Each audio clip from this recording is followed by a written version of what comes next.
Ngayong araw nga, February 14, kaarawan ni Miss Tris Aquino, ay nagpahayag siya ng isang emosyonal na mensahe sa kanyang social media account. Narito ang buong detalye.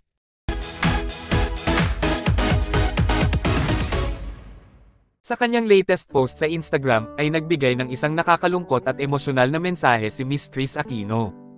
Ayon nga sa caption ng kanyang post, "Boy and GMA Network, thank you for allowing me to spend my birthday with you and the Philippines.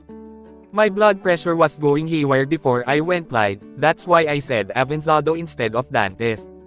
I'm sorry Ding Dong Dantes. Yes, because of Churg Strauss I now have cardiomyopathy. This means, my heart muscles are having trouble pumping blood due to inflammation. And because of that inflammation, it's exhausting my heart and causing it to begin to fail and ultimately, please pray with me. Sana hindi tuluyang sumuko or mag-cardiac arrest. Please help me pray for my doctors and my nurses so that God will continue to guide them as they try to heal me.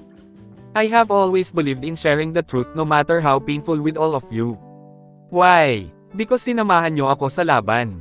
Sana wag tayong sumuko sa ating pananampalataya na nakikinig ang Diyos sa mga dasal ng buo ang tiwala sa Kanya.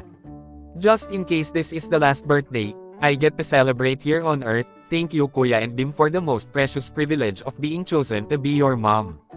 Thank you to my sisters for their love and generosity. Thank you to my small, but very close circle of cousins and friends, who have shared my life and their lives with me.